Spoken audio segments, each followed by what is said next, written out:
ശബരിമലയിൽ ഇന്ന് മകരവിളക്ക് മഹോത്സവം. മകരവിളക്ക് ദർശിക്കാനായി തീർത്ഥാടക ലക്ഷങ്ങളാണ് സന്നിധാനത്തെത്തിയത്. വൈകിട്ട് ദീപാരാധന സമയത്താണ് പൊന്നമ്പലമേട്ടിൽ മകരവിളക്ക് തെളിയുക. മകരവിളക്കിന് മുന്നോടിയായി ഇന്ന് പുലർച്ചെ മകരസംക്രമ പൂജ നടന്നു.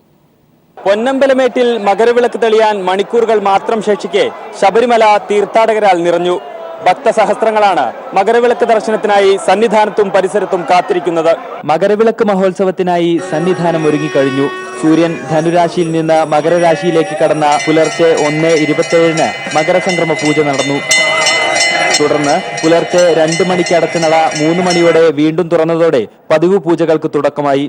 മകരവിളക്ക് മഹോത്സവത്തിന് അയ്യപ്പ വിഗ്രഹത്തിൽ ചാർത്താനുള്ള തിരുവാഭരണവും വഹിച്ചുകൊണ്ടുള്ള ഘോഷയാത്ര വൈകിട്ട് 6 മണിയോടെ സന്നിധാനത്തെത്തും. സോപാനത്ത് തന്ത്രിയും മേൽശാന്തിയും ചേർന്ന് തിരുവാഭരണ പേടകം ഏറ്റുവാങ്ങും. തുടർന്ന് അയ്യപ്പ വിഗ്രഹത്തിൽ തിരുവാഭരണങ്ങൾ ചാർത്തി 6:30 ദീപാരാധന നടത്തും. ഈ സമയമാണ് പൊന്നമ്പലമേട്ടിൽ മകരവിളക്ക് തെളിയുക.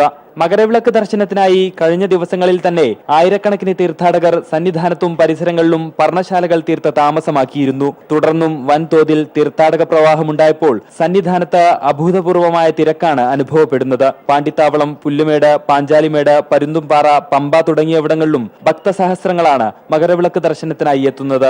തിരക്ക് കണക്കിലെടുത്ത് എല്ലായിടങ്ങളിലും കൂടുതൽ പോലീസുകാരെ വിന്യസിച്ചിട്ടുണ്ട്.